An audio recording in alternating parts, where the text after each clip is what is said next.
평양 창정거리 27층 아파트 거실 창문으로 아침 햇살이 쏟아졌습니다. 저는 거울 앞에 서서 무대 의상을 가다듬고 있었습니다. 오늘은 만수대 예술극장에서 열리는 인민배우 현송월 30주년 기념 공연 날이었습니다. 엄마, 오늘 공연 나도 갈 수 있어요? 은미가 학교 가방을 메고 물었습니다. 28살이 된 딸이지만 제 눈엔 여전히 어린아이처럼 보였습니다. 당연하지. 앞자리 준비해뒀어. 저는 딸의 머리를 쓰다듬었습니다. 이 아이가 언젠가 나처럼 무대에 설 수 있을까? 그런 생각을 하던 순간이었습니다. 현관문이 거칠게 열렸습니다. 보이부 제복을 입은 남자 셋이 들이닥쳤습니다. 맨 앞에 박성태 동무는 제가 잘 아는 얼굴이었습니다. 남편의 직장 동료였습니다. 현동철 동무는 계십니까? 박성태의 목소리는 차가웠습니다. 무슨 일이십니까? 남편은 벌써 출근. 반당반혁명 행위 혐의로 연행합니다. 세상이 멈춘 것 같았습니다.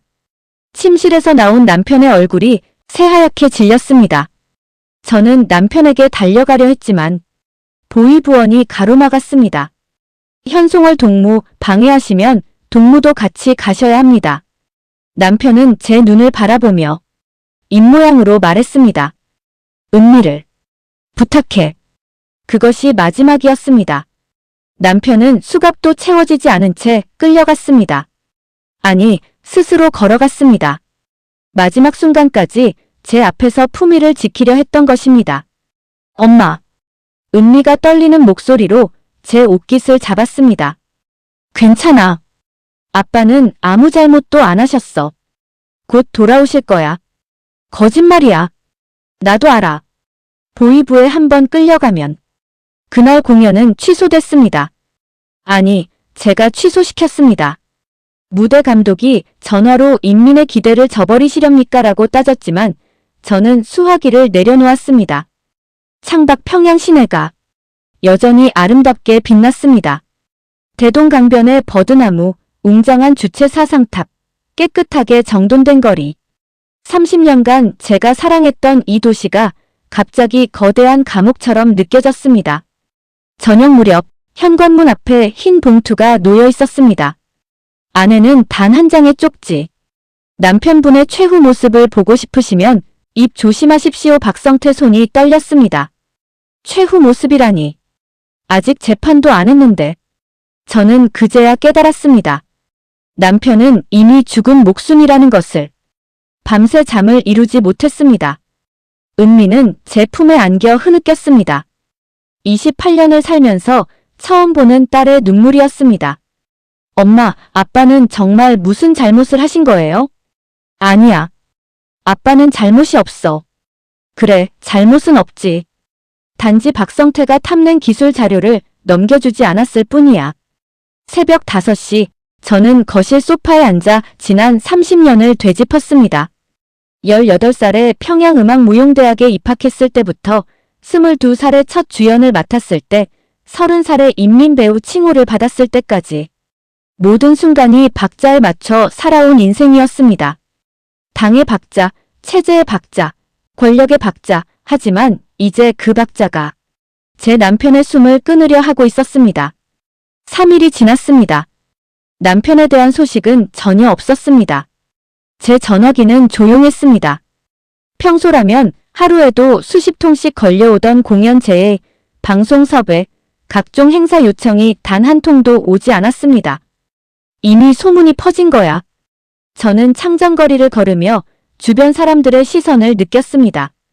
고개를 돌리거나 못 본 척 지나가거나 혹은 노골적으로 피하거나 어제까지 송월 동무 하며 반갑게 인사하던 이웃들이 오늘은 모두 모르는 사람이 됐습니다.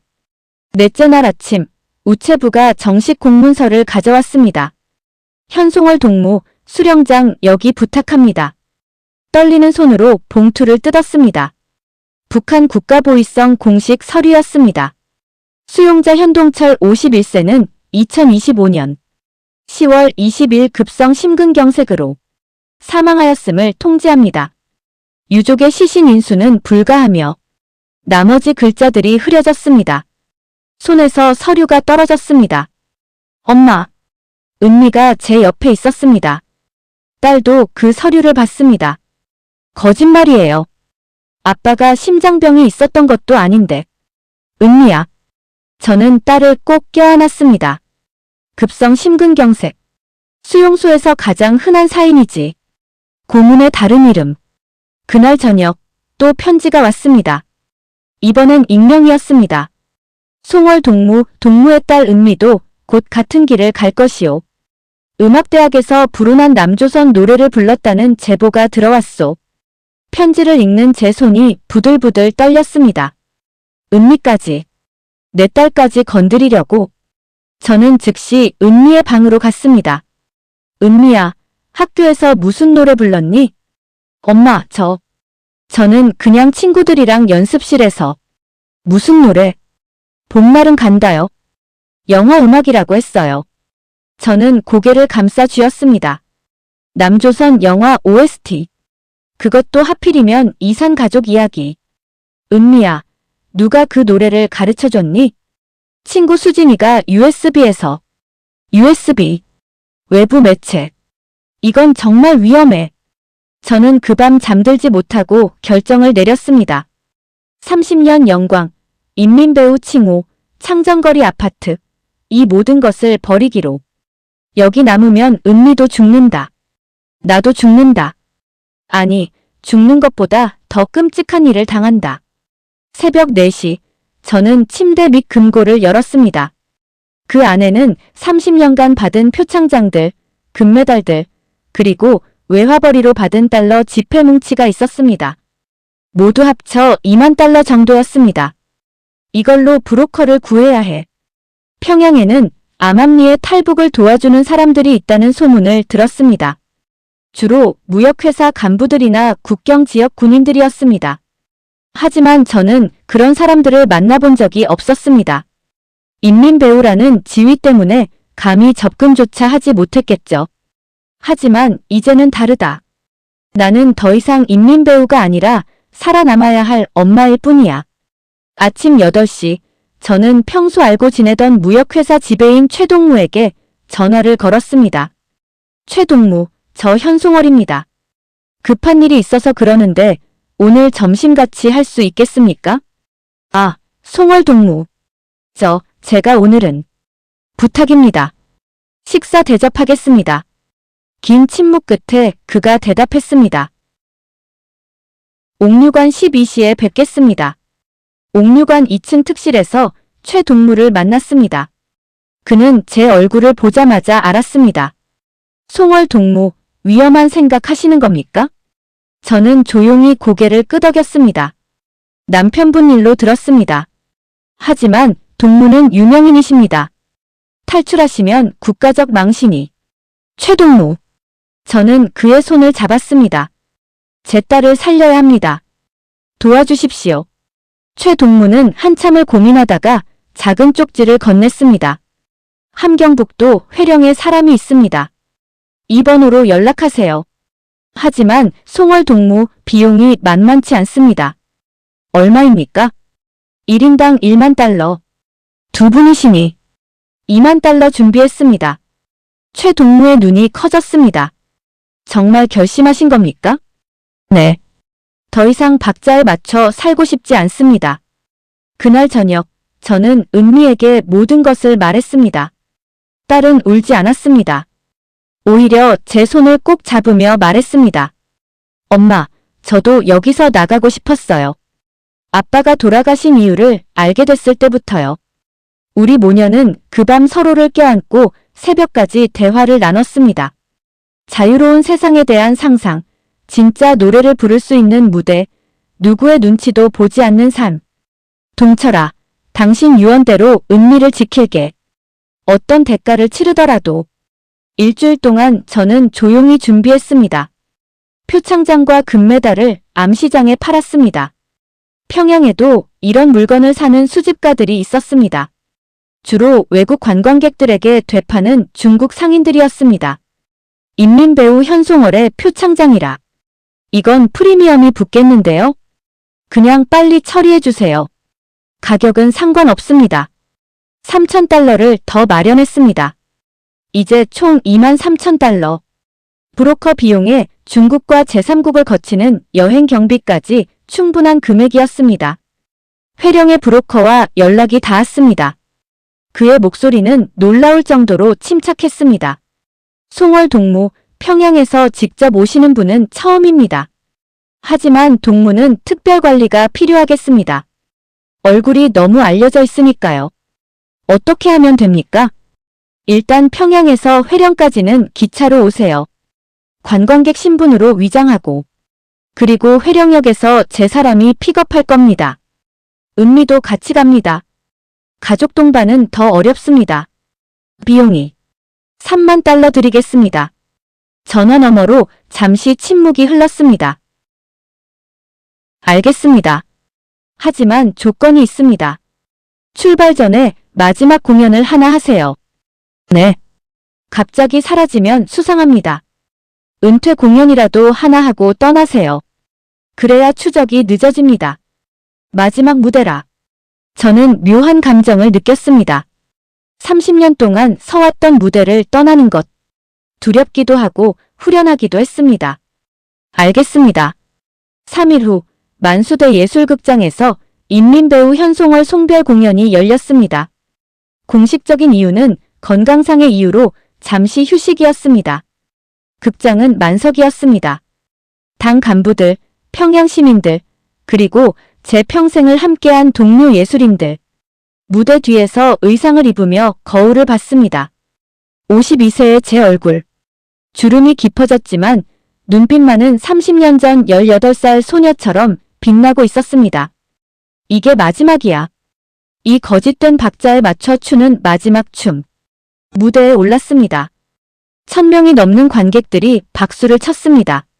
저는 깊이 인사하고 노래를 시작했습니다. 우리의 어버이라는 찬양가요였습니다. 하지만 저는 가사를 바꿨습니다. 아주 미묘하게, 아무도 눈치채지 못할 정도로. 우리의 어버이 대신 나의 어머니로, 강성대국 대신 자유로운 하늘로, 10,000,000년 대신 영원히로. 노래가 끝나자 관객석에서 기립박수가 터졌습니다. 저는 그들을 하나하나 바라봤습니다. 여러분은 알까? 이 노래의 진짜 의미를. 내가 부른 건 찬양이 아니라 고별이었다는 것을. 공연이 끝나고 분장실로 돌아왔을 때 박성태가 기다리고 있었습니다. 훌륭한 공연이었습니다. 송월 동무. 그의 미소가 섬뜩했습니다. 감사합니다. 혹시 어디 가실 계획이라도 있으십니까? 갑자기 은퇴 공연을 하셨길래. 건강이 안 좋아서요. 당분간 쉬려고 합니다. 그렇군요.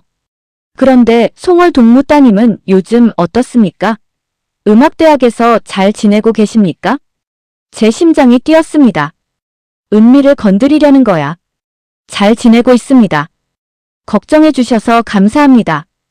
언제 한번 뵙고 싶군요. 아버지를 닮아 재능이 뛰어나다면서요?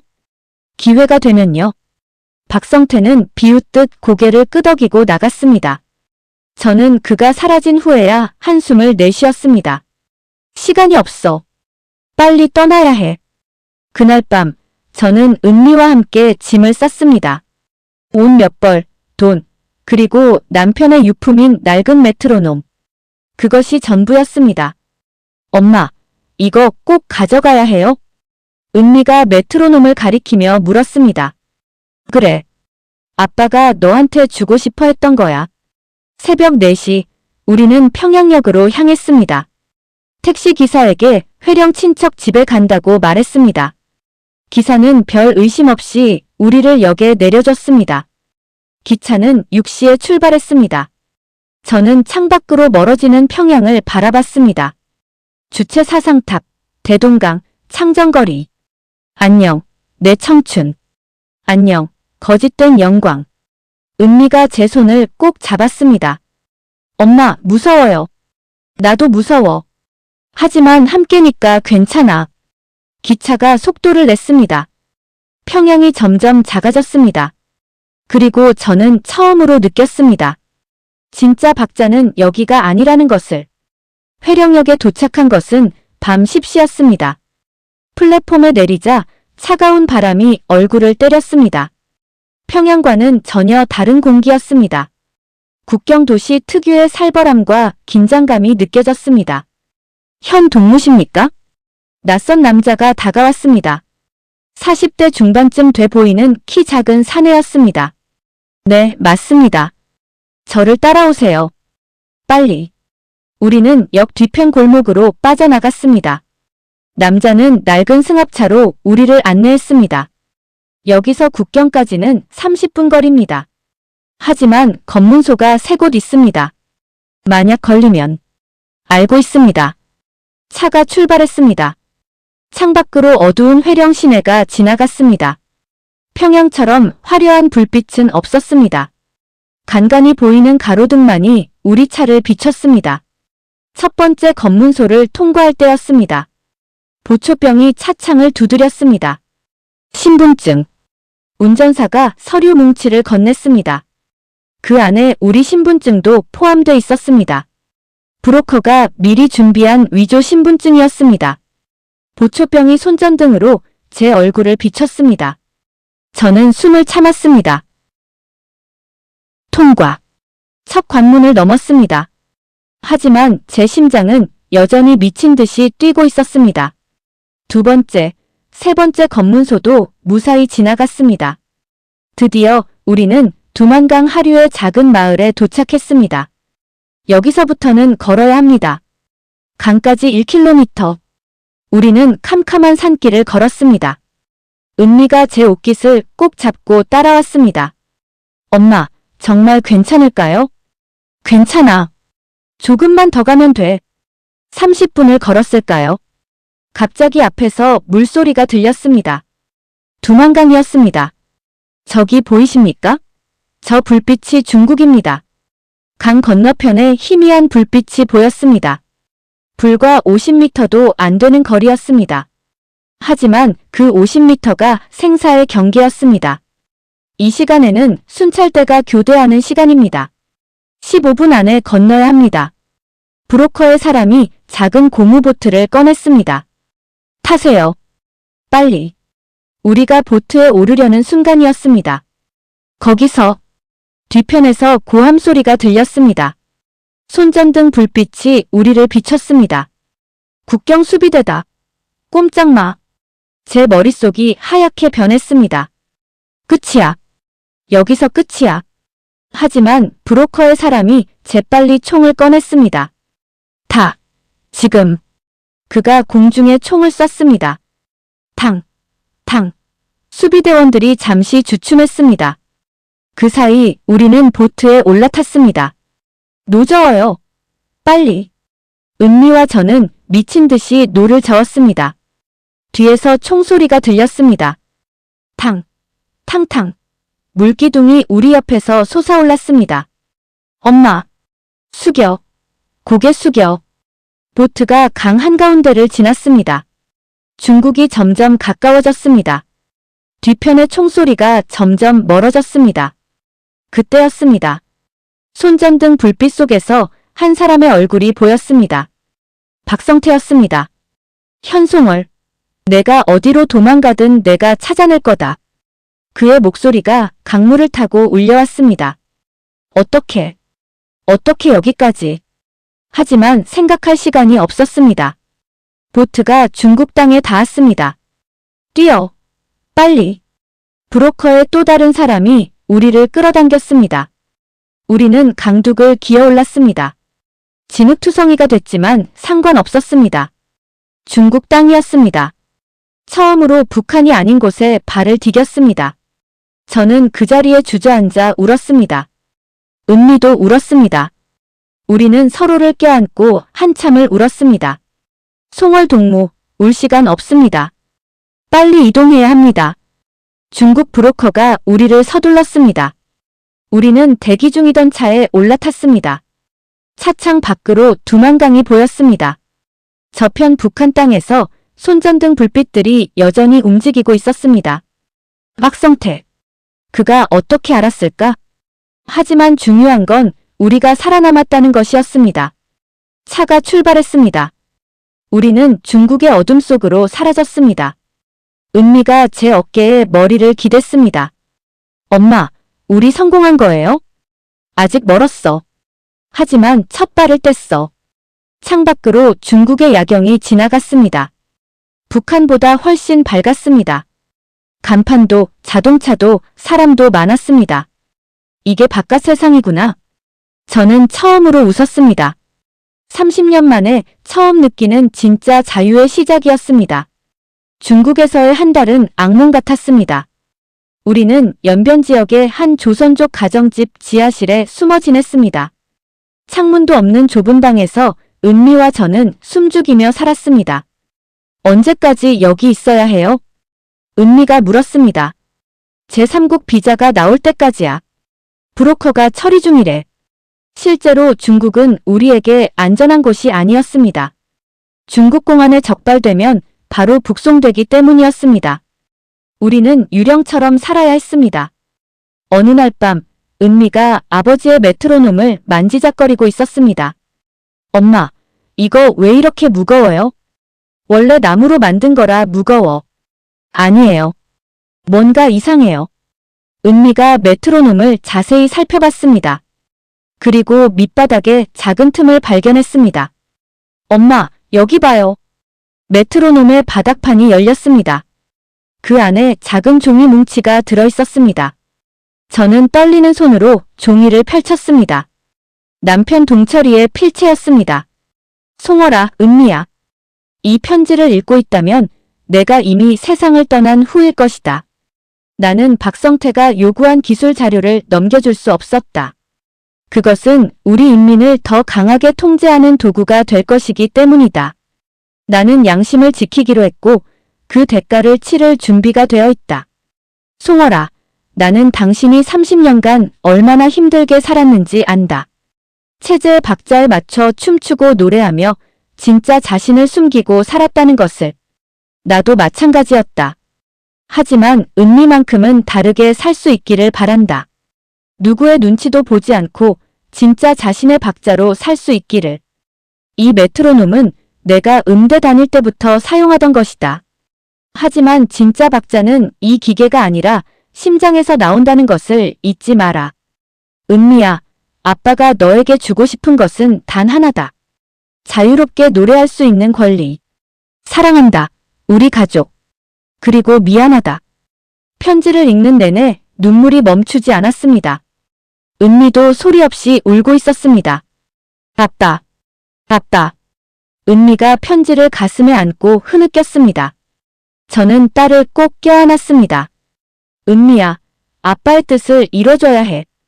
우리가 살아남아야 해. 그날 밤 우리는 새로운 결심을 했습니다. 아무리 힘들어도 어떤 위험이 와도 끝까지 살아남겠다고. 한 달 후 드디어 태국행 비자가 나왔습니다. 브로커가 위조 여권과 비행기표를 가져왔습니다. 이제 베이징 공항으로 가야 합니다. 거기서 방콕행 비행기를 타세요. 중국 공항에서 걸리면 어쩌죠? 걱정 마세요. 여권은 완벽합니다. 조선족 신분으로 만들었거든요. 우리는 베이징으로 향했습니다. 기차로 이틀이 걸렸습니다. 창밖으로 중국의 광활한 대지가 펼쳐졌습니다. 세상이 이렇게 넓구나. 베이징 공항은 충격 그 자체였습니다. 평양 순환공항의 수십 배는 되는 규모였습니다. 사람들이 자유롭게 오가고 여러 나라 말이 들렸습니다. 출국 심사대에 섰을 때 심장이 터질 것 같았습니다. 여권 주세요. 심사관이 무표정하게 말했습니다. 저는 위조 여권을 건넸습니다. 제발, 제발. 심사관이 여권을 훑어봤습니다. 컴퓨터를 확인했습니다. 그리고 통과하세요. 도장을 찍어줬습니다. 다리에 힘이 풀렸습니다. 은미의 손을 꼭 잡고 게이트를 통과했습니다. 비행기에 올랐습니다. 생애 처음 타는 비행기였습니다. 창가 좌석에 앉아 이륙을 기다렸습니다. 비행기가 활주로를 달렸습니다. 그리고 떠올랐습니다. 창밖으로 베이징이 점점 작아졌습니다. 중국이 작아졌습니다. 북한이 있는 방향이 멀어졌습니다. 엄마, 우리 정말 날고 있어요. 은미가 신기한 듯 창밖을 바라봤습니다. 그래. 이제 우리는 날아가는 거야. 자유를 향해서. 저는 가방 속 메트로놈을 꺼내 들었습니다. 그리고 조용히 작동시켰습니다. 똑딱, 똑딱, 똑딱. 하지만 이제 이 박자는 속박이 아니었습니다. 남편이 남긴 사랑의 리듬이었습니다. 동철아, 우리 해냈어. 첫 단계를. 비행기는 구름을 뚫고 날아갔습니다. 아래로 끝없는 하늘이 펼쳐졌습니다. 자유의 하늘이었습니다. 방콕에 도착한 우리는 현지 브로커의 안내를 받아 난민촌으로 향했습니다. 하지만 거기서 충격적인 소식을 들었습니다. 한국행 직통 루트가 막혔습니다. 대신 멕시코를 거쳐 미국으로 간 뒤 거기서 한국 대사관으로 가야 합니다. 멕시코요? 네. 지금 가장 안전한 루트입니다. 비용은 추가로 5,000달러입니다. 선택의 여지가 없었습니다. 우리는 남은 돈을 모두 건넸습니다. 한 달 후 우리는 멕시코시티에 도착했습니다.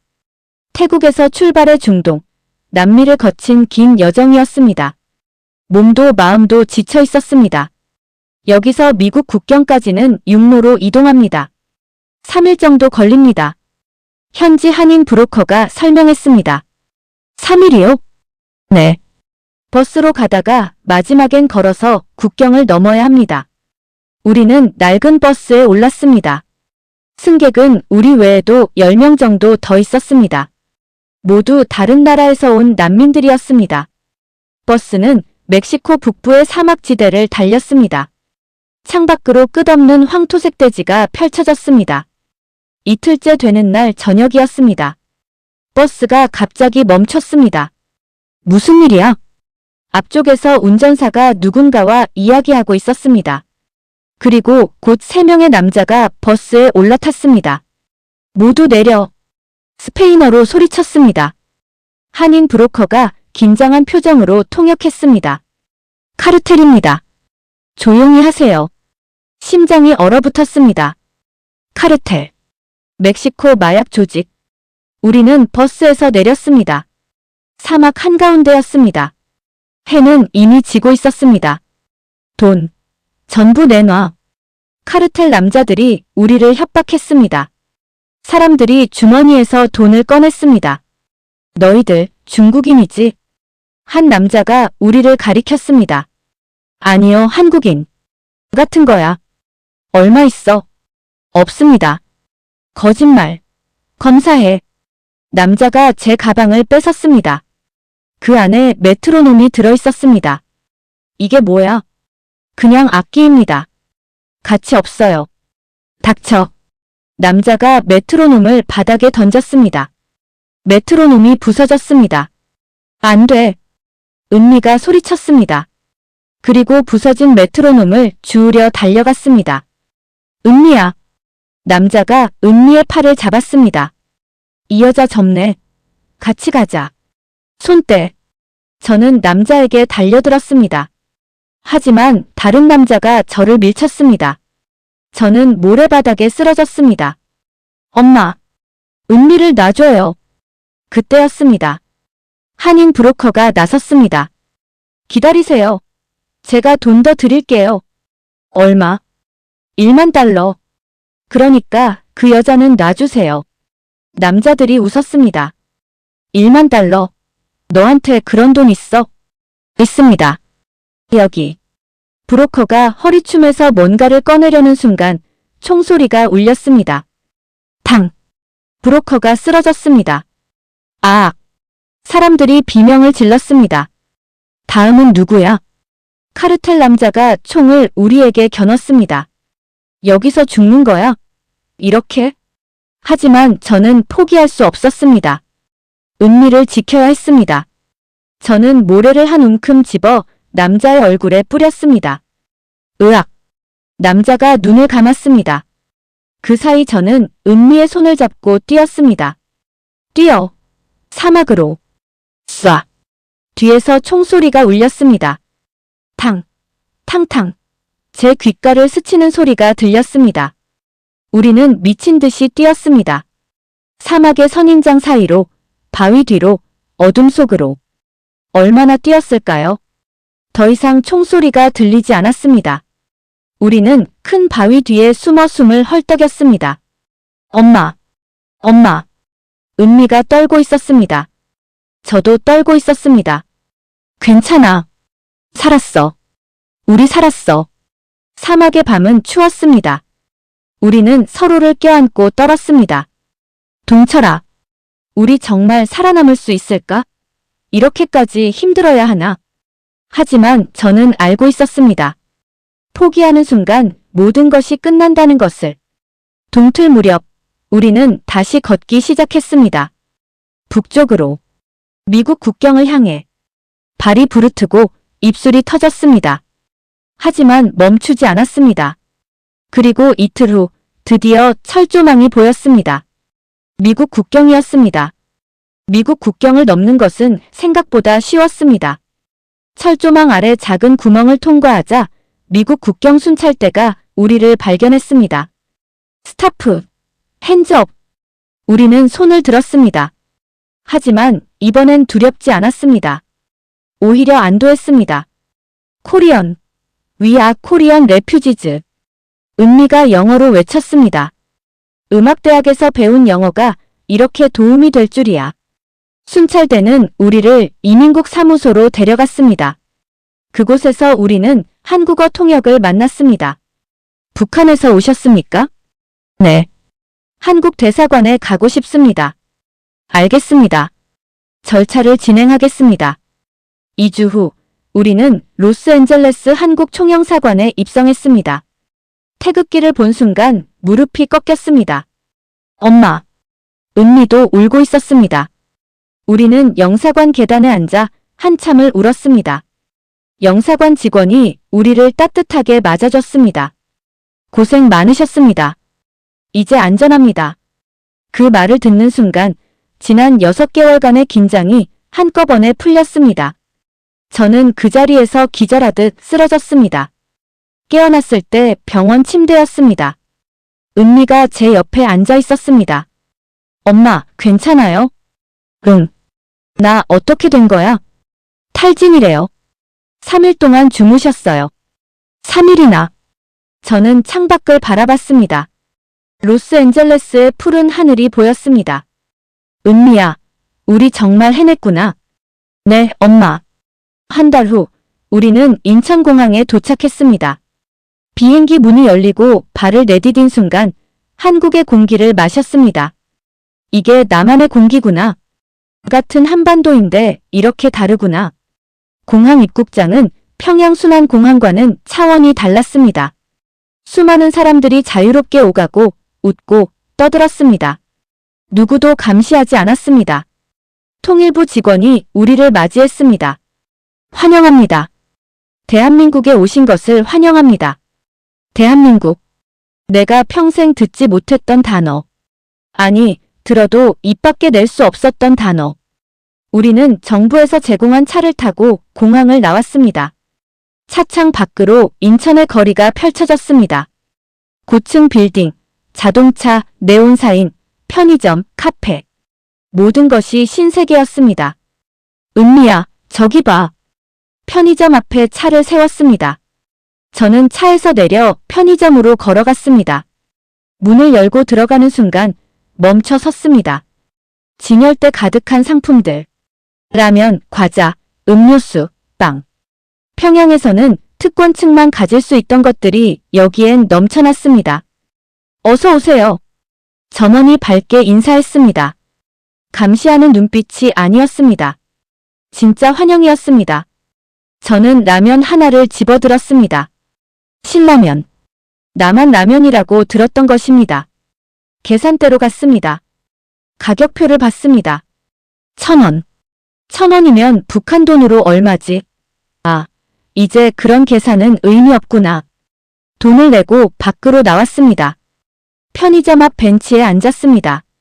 그리고 처음으로 깨달았습니다. 30년간 제가 지켜온 것들. 인민배우 칭호, 영광, 권력.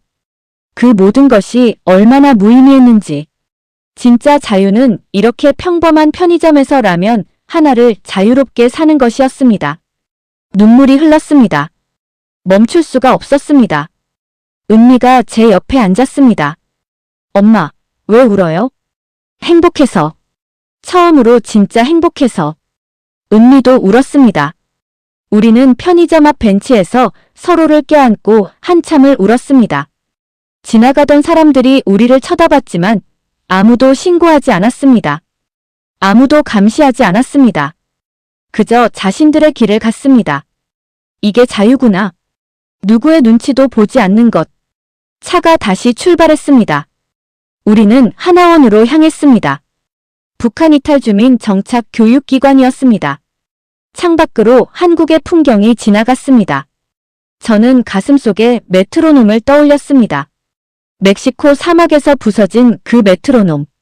하지만 이제 알았습니다. 진짜 박자는 밖에서 오는 게 아니라 안에서 온다는 것을. 제 심장이 뛰는 리듬, 그것이 진짜 박자였습니다. 하나원에서의 3개월은 새로운 배움의 시간이었습니다.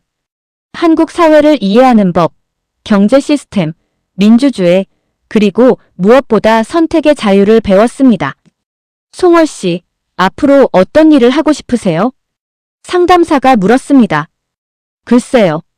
노래는 이제 하고 싶지 않습니다. 왜요? 인민 배우셨잖아요. 그건 제가 선택한 노래가 아니었으니까요. 저는 결국 평범한 일을 선택했습니다. 서울 구로구의 한 대형마트 계산원이었습니다. 첫 출근 날 유니폼을 입고 계산대에 섰습니다. 52세에 시작하는 새 인생이었습니다. 어서 오세요. 처음엔 어색했습니다. 30년간 무대 위에서만 살았던 제가 계산대에 서다니. 하지만 곧 깨달았습니다. 이것도 무대라는 것을. 다만 박수를 받는 무대가 아니라 사람들에게 미소를 주는 무대라는 것을. 감사합니다. 또 오세요. 퇴근길에 은미와 함께 저녁을 먹었습니다. 은미는 대학 입학 준비를 하고 있었습니다. 실용음악과에 지원하기로 했습니다. 엄마, 나 정말 노래해도 돼? 당연하지.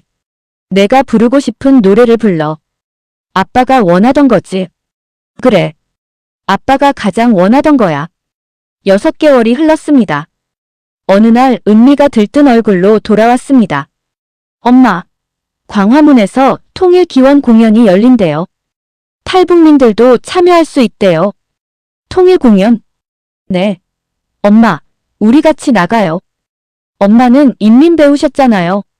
저는 한참을 고민했습니다. 다시 무대에 서는 것. 그것도 수많은 사람들 앞에서. 엄마, 이번엔 다르잖아요. 우리가 부르고 싶은 노래를 부르는 거예요. 은미의 말이 맞았습니다. 공연 날 광화문 광장은 사람들로 가득 찼습니다. 우리는 무대 뒤에서 대기했습니다. 긴장되죠? 옆에 있던 다른 탈북민이 말했습니다. 네, 조금요. 저는 처음이에요. 북에서는 평범한 농부였거든요. 근데 여기선 누구나 무대에 설 수 있어요. 맞아. 여기선 누구나. 우리 차례가 왔습니다. 은미와 함께 무대에 올랐습니다. 수천 명의 관객이 우리를 바라봤습니다. 하지만 평양에서와는 달랐습니다. 거기엔 감시의 눈빛이 없었습니다. 그저 따뜻한 응원뿐이었습니다. 마이크를 잡았습니다. 안녕하세요. 저는 북에서 온 현지애입니다. 현송월이 아니라 현지애. 제 진짜 이름이었습니다. 오늘 제 딸과 함께 아리랑을 부르겠습니다. 남북이 함께 부를 수 있는 진짜 우리의 노래를요. 음악이 시작됐습니다. 아리랑 아리랑 아라리요. 목소리가 떨렸습니다. 하지만 이번엔 두려움이 아니라 감격 때문이었습니다. 은미가 화음을 넣었습니다. 딸의 목소리는 맑고 투명했습니다. 30년간 억눌렸던 재능이 터져 나왔습니다. 아리랑 고개로 넘어간다. 노래를 부르며 저는 지난 1년을 떠올렸습니다. 평양의 마지막 무대, 두만강의 차가운 물, 멕시코 사막의 공포, 그리고 인천공항의 눈물. 모든 순간이 이 한 곡으로 이어졌습니다. 나를 버리고 가시는 님은 심리도 못 가서 발병난다. 관객석에서 누군가 따라 부르기 시작했습니다. 1명, 2명, 10명, 100명. 곧 광장 전체가 함께 노래했습니다. 남한 사람도, 탈북민도, 외국인도 모두가 하나의 박자로 노래가 끝났습니다. 우레와 같은 박수가 터졌습니다. 저는 은미의 손을 잡았습니다. 엄마, 우리 해냈어요. 그래, 우리 해냈어. 무대에서 내려오는데 한 할머니가 다가왔습니다. 혹시 송월 씨 아니세요? 북에서 인민배우 하셨던. 제 몸이 굳었습니다. 들켰어. 맞으시죠? 제가 북에 있을 때 선생님 공연 봤어요. 할머니가 제 손을 잡았습니다. 그때는 몰랐어요. 선생님이 얼마나 힘드셨을지. 저도 그랬거든요. 억지로 박수치고 억지로 웃고 할머니의 눈에 눈물이 맺혔습니다. 근데 오늘 노래는 달랐어요. 진짜였어요. 감사합니다.